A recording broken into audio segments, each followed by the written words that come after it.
On January 20th, 1692, four spectral women supposedly visited Tituba and dragged her to Betty Paris and Abigail Williams, then manipulated her hands so that she pinched the girls. Here in the latter part of January, we're beginning to see developments in the Salem Witch Trials in the year 1692. But before the accusations start flying, let's look into more detail at where these witch trials came from. What were the predecessors to the Salem Witch Trials? Welcome to Salem Witch Trials Daily. I'm Josh Hutchinson. I'm Sarah Jack. Today we're looking at how European courts proved witchcraft and what finally brought the trials to an end. In early modern Europe, witchcraft was considered a crime so difficult to prove that courts suspended normal legal protections. The methods used to convict suspected witches reveal how fear overrode reason, and understanding how these trials ended shows us that legal reform, not enlightenment, finally stopped the executions. Witchcraft was classified as crimum exceptum, an exceptional crime, because it was viewed as a secret, existential threat to society similar to treason in Roman law. That was uniquely difficult to prove through standard evidence. The term crimum exceptum was originally used in the context of treason trials. Because the crime involved a hidden conspiracy with the devil and acts where cause and effect were notoriously hard to witness, authorities argued that standard legal protections had to be suspended, justifying extraordinary methods like torture to secure confessions. This classification was further justified by the belief that, unlike ordinary criminals, witches remained dangerous and capable of using demonic power to harm accusers or judges, even while incarcerated. Courts relied on confessions, often extracted under torture in continental Europe and Scotland. They searched for the devil's mark, believing the devil left an insensitive spot or teat on the witch's body. Witch prickers used needles to find spots that did not bleed or feel pain. The swimming test was based on the belief that pure water would reject a witch. If they floated, they were guilty. Spectral evidence allowed testimony that a witch's spirit or shape performed harm while their body was elsewhere. This controversial form of evidence was used in Salem and some English trials. Formal witch trials declined in the late 17th and early 18th centuries.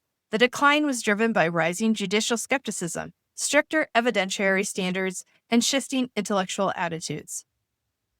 Legal changes began to target the pretense of witchcraft rather than the act itself.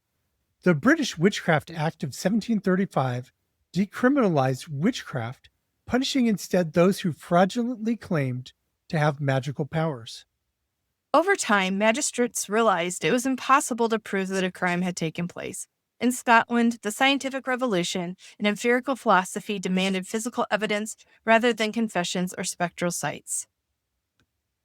Centralized justice systems made convictions harder. In France, appeals to the Parliament of Paris created bureaucratic oversight that made death sentences difficult to secure. In Croatia, Empress Maria Theresa's 1768 law placed all trials under her jurisdiction in Vienna. This effectively ended mass persecutions because it was too expensive to send all the women to Vienna. High-profile failures undermined the credibility of trials. King James I of England interviewed witnesses and children involved in accusations, often discovering they were lying. In Newcastle, the exposure of a witch finder as a fraud undermined the narrative of the trials. In England, torture was generally not permitted because witchcraft was a felony rather than a heresy. This prevented the mass naming of accomplices seen on the continent, limiting the scale of hunts. In the Basque witch hunts, the Spanish Inquisition debated whether the witch's Sabbath was real or merely a delusion. The Inquisitor, Alonso de Salazar Frias, concluded the panic was based on made-up confessions, leading to a cessation of executions. Witch trials were expensive and socially disruptive. In Great Yarmouth, England, the witch hunt burned out quickly, partly because the town could no longer afford the searchers or the witch finder Matthew Hopkins. Mass trials were traumatic for communities. In the Basque Country, the hunt didn't end because of radical enlightenment, but rather due to social exhaustion. By the 18th century, elites began to view witchcraft belief as a mark of the uneducated. Medical professionals and philosophers argued that behaviors previously attributed to witchcraft were actually symptoms of illness. Despite legal decriminalization, belief in witchcraft persisted among the populace. Reverse witch trials occurred where individuals accused of witchcraft sued their accusers for slander. Extrajudicial violence and lynching of suspected witches continued well into the 19th and 20th centuries in Europe and the Americas. The end of witch trials in Europe was not a sudden event caused by a single factor, but rather a gradual process driven by changes in legal standards, economic constraints, political centralization, and shifting intellectual attitudes. Magistrates realized it was impossible to prove witchcraft as a crime. Courts demanded stricter evidence, centralized justice systems created oversight that made death sentences harder to secure. Laws were altered to decriminalize witchcraft or redefine it entirely. Fraudulent accusers were exposed. Torture was rejected in some jurisdictions. Trials became too expensive to maintain. But while state-sanctioned trials ended, the belief in witchcraft did not. As historian Jan Michelson noted, "I don't think witchcraft beliefs were ever defeated by rational argument.